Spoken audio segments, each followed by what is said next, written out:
Hello friends, welcome back to Dipriya's kitchen. আজকের recipe হলো ফুলকপি আলু দিয়ে কাতলা মাছের ঝোল। বাঙালির অত্যন্ত প্রিয় একটি খাবার। এইভাবে রান্না করলে আর কোনো কিছুই লাগবে না ভাতের সাথে। তো আমি সব উপকরণগুলি এখানে রেডি করে রেখেছি, তোমরা দেখে নাও। এখানে আমি 5 টুকরো কাতলা মাছ নিয়েছি। কাতলা মাছটাকে ভালো করে নুন হলুদ মাখিয়ে কিছুক্ষণের জন্য ম্যারিনেট করে রেখে দেব।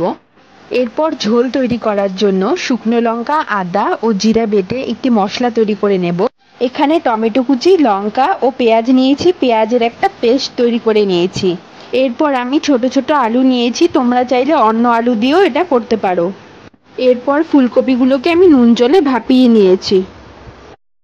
এরপর কড়াই ভালো মতো গরম হলে পরে এতে আমি সর্ষের তেল দিয়ে দিলাম।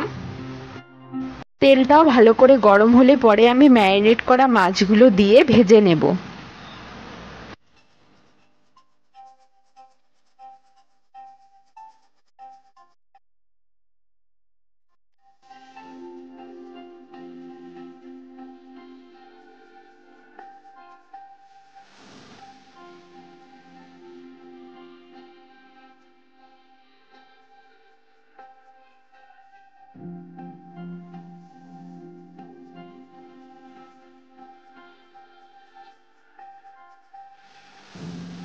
মাছগুলো ভালো করে ভাজা হয়ে যাওয়ার পরে আমি এগুলোকে তুলে নেব। এরপর বাকি মাছগুলো আমি একইভাবে ভেজে নেব।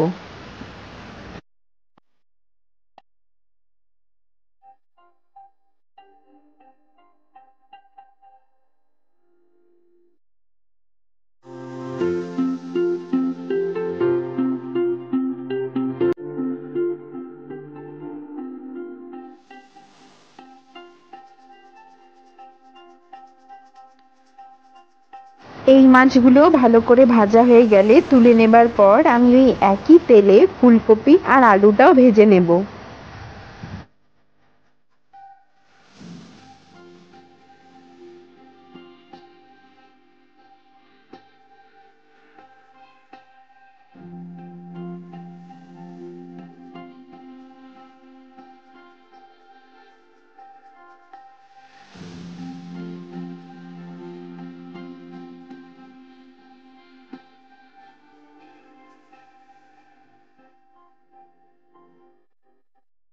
ফুলকপি ও আলুটা ভালো করে ভেজে তুলে নেবার পর কড়াইতে আরেকটু সামান্য তেল দিয়ে ঝোল করার জন্য আমি ফোড়নে কাঁচা লঙ্কা ও জিরে দিয়ে দেব।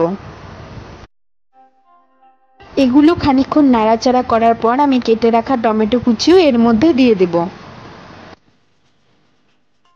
টমেটোগুলো কিছুক্ষণ ভাজা হয়ে যাবার পর এর মধ্যে আমি পরিমাণ মতো লবণ ও হলুদটাও দিয়ে দেব।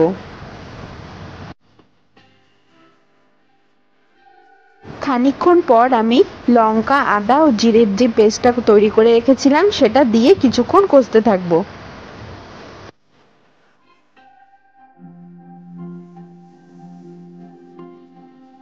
এরপর আমি এর মধ্যে পেঁয়াজ বাটা দিয়ে সবগুলো একসাথে মিশিয়ে নেব।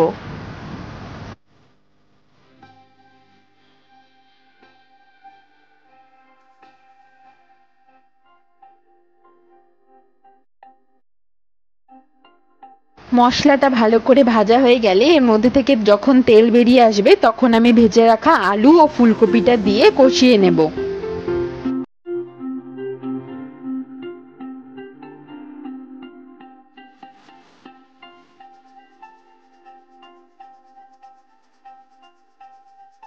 আলু ও ফুলকপিটা ভালো করে কষিয়ে নেবার পর আমি এর মধ্যে পরিমাণ মতো জল দিয়ে দিলাম।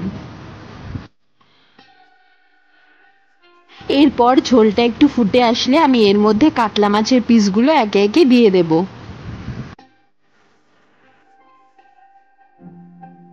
মাছ দিয়ে দেবার পর ঝোলটি ভালো করে ফুটলে পরে আমি নামিয়ে নেব। ব্যাস তৈরি ফুলকপি আলু দিয়ে মাছের ঝোল। ভিডিওটি ভালো লাগলে অবশ্যই লাইক, সাবস্ক্রাইব, শেয়ার করবেন আর কমেন্টে অবশ্যই জানাবেন যে রান্নাটা কেমন লাগলো। ধন্যবাদ।